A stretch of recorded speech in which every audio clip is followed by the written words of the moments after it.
নমস্কার বন্ধুরা, আমি সৌম্য চলে এসেছি মাত্রাহীন ভয়ের দ্বিতীয় এপিসোড নিয়ে। তো আজকের ঘটনা পাঠিয়েছে বীরভূম থেকে নিতাই। তো নিতাই লিখেছে, নমস্কার সৌম্যদা, আমি নিতাই বীরভূম থেকে বলছি। আমার বাবার মুখে শোনা এই ঘটনা আমাদের পাড়ার প্রায় সবাই জানে।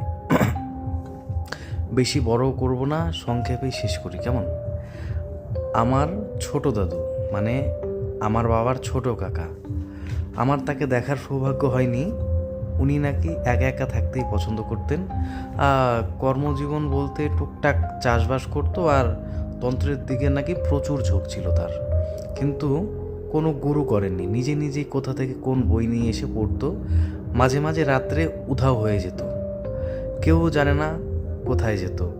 বিশেষ কোনো তিথি বা আমাবস্যার রাত্রে তাকে সন্ধ্যা হলে কেউ আর খুঁজে পেত না, কোনোভাবেই না। আর একটু একরোখা মানুষ হওয়ার কারণে তাকে কেউ তেমন কিছু বলতোও না। বেশি কিছু বলতে গেলে খুব বাজেভাবে রিয়াক্ট করতো সে।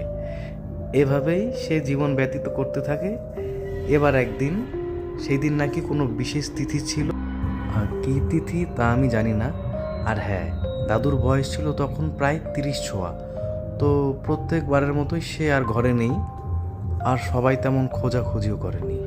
সবাই জানে ওনার ব্যাপারে যে মাঝে মধ্যেই সে রাতে ঘরে থাকে না। তো পরের দিন সকাল 7টায় খবর পাওয়া যায় যে শকুন্তলা শ্মশানে একটা ডেড বডি পড়ে আছে, ছিন্ন ভিন্ন অবস্থায়। মুখ দেখে চেনার কোনো উপায় ছিল না কার লাশ। তো একটা জিনিস দেখেই সবাই বুঝতে পারে যে ওটা ছোট দাদুর বডি। ছোট দাদুর বাঁ হাতে 6টা আঙুল ছিল। তো এটা দেখেই সবাই চিনতে পারে এটা ছোট দাদুর ডেড বডি। এবার বাড়ির সবাই কান্নাকাটি শুরু হয়, সেই তোমরা তো জানোই। আর ওনার এই আকস্মিক মৃত্যুর কারণ আজ অবধি কেউ বলতে পারেননি। তো বন্ধুরা, এই আজকের ঘটনা।